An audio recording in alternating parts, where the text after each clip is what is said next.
The Daleks were in an interesting situation in 2010. Having appeared 5 times in the 4 series of the Russell T Davies era, they were running the risk of being oversaturated, and the climax of the RTD era had included a storyline in which the Daleks were once again wiped out entirely, meaning that the new showrunner, should they wish to use the Daleks, would ideally need to write a story in which they make their return. And when Steven Moffat took over the position of showrunner of Doctor Who, that's exactly what he did. 2010 saw Doctor Who undergo its first rebrand since the revival, introducing a new logo, new TARDIS interior, new sonic screwdriver, and of course, new Daleks. Steven Moffat and lead writer Mark Gatiss spent an evening coming up with the new ideas for Gattis' first episode of this new era, titled Victory of the Daleks, and they composed a story in which a small group of surviving Daleks disguised themselves as military robots helping Britain during World War II as part of a plot to trick the Doctor into activating a device that would create a brand new cast of Daleks, which they called the new Dalek Paradigm. Moffat and Gatiss took inspiration from the Dalek props of the 2 Peter Cushing movies from the 1960s, and decided to make the new Daleks taller and more colourful like the Daleks from these films.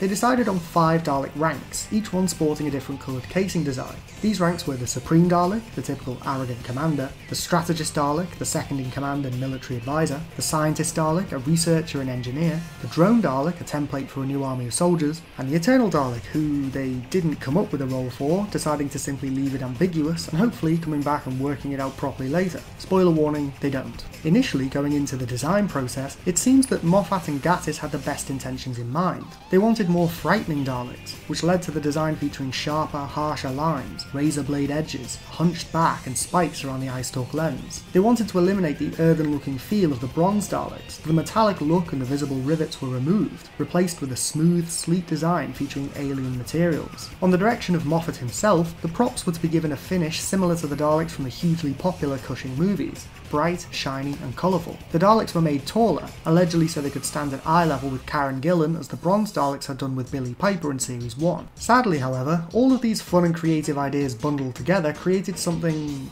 off. It's perhaps a cautionary tale on overindulgence, or maybe an iteration of the classic adage that too many cooks spoil the broth. Whatever the case, the Paradigm Dalek props came out looking like big action figures. The large imposing look, while evident in person, did not translate to camera very well. The lack of a metallic finish coupled with the bright colours made them look like toys, and the polished material used for the props basically looked like plastic. The Paradigm Daleks were over-designed, with each element enhanced individually without considering the wider design as a whole. The hunch was invisible from the front, rendering it pointless, and looked silly from the side, rendering it a detriment to the overall design. The taller props were also more difficult for the operators to use, making them a downgrade from a production perspective, and ironically, the original purpose of their increased height, to sit at eye level with Karen Gillan, was rendered utterly redundant by the fact that Amy Pond never shared a one-to-one scene with them, as Rose had done with the Metaltron in Series 1. There are some good elements to the Paradigm Dalek design, such as the eye stalk lens design, the overall beefier look, and the alleged ability to detach their weapons and replace them using a hatch at the back, which was sadly never used on screen. Later episodes would prove that, in the right context, the props could look excellent, as they reduced the hunched back and added a metallic chrome finish to some of the designs. Sadly, however, the set used for the Paradigm's debut scene in Victory of the Daleks was not the right context for these props. The set was made in the back room of a disused factory, and compared to Dalek ship interiors that we had seen on Doctor Who in the series prior, even in Classic Who, this set looks bad. The lighting used for this scene is glaring and flat, which was possibly the worst decision possible for the brightly painted props, whose colours would have easily come through in much darker lighting, proven later in the series with the Pandorica scenes. The ventilation equipment from the factory that formed part of the set was poorly disguised, and hung so low that in several shots it seems like the Paradigm Supreme is mere centimetres from smacking his dome on the ceiling. But by far the most damning decision, perhaps the decision that doomed the Paradigm forever, was the decision to showcase one Dalek of each colour in their debut episode.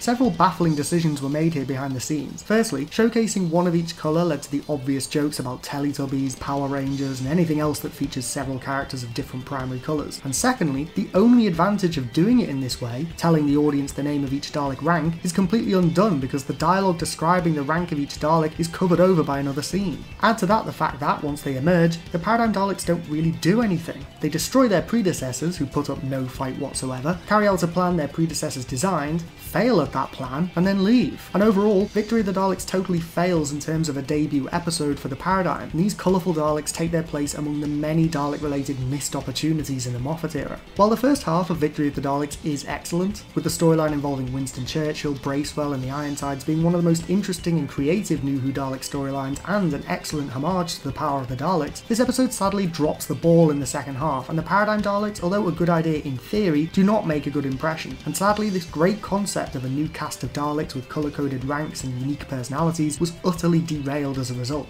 Giving in to fan backlash, Moffat chose to sideline and eventually shelve the Paradigm Daleks, and this missed opportunity stands as one of the biggest missteps of New Who as a whole. What do you think of the Paradigm reveal? I know I've been really harsh on our chunky colourful boys in this video, but I actually do see the advantages of the Paradigm design. It's just obvious that they were sadly mishandled from the start. Big Finish's Daleks Victorious and Victory of the Doctor audio stories will hopefully go some way in redeeming the Paradigm, but as far as their on-screen appearances go, they really are one of the biggest Dalek flops in the history of Doctor Who. Here's a fun little task for my fellow Paradigm fans. How would you have written the Paradigm's debut story? Consider this scenario. You've gone back in time and convinced Moffat and Gatiss to make Victory of the Daleks a two-parter. The first part is essentially the first half of the finished episode, as is, but allowing for more time with the Ironsides, which honestly was sorely needed. The episode ends with the cliffhanger of the Daleks revealing their betrayal and teleporting to the Dalek ship, leaving the Doctor stunned and leaving the audience with the notion that the Daleks have just won their first true victory against the Doctor since the Time War. How would you go about writing part 2? How would you handle the Paradigm's debut, the fate of the Ironsides, and the initial showcase of the Paradigm's power? Write up your ideal Paradigm reveal story in the comments below. I'll read them all and pick the best one. I might even make it the topic of a future video. Happy writing, and remember, don't forget to click below to subscribe to Dalek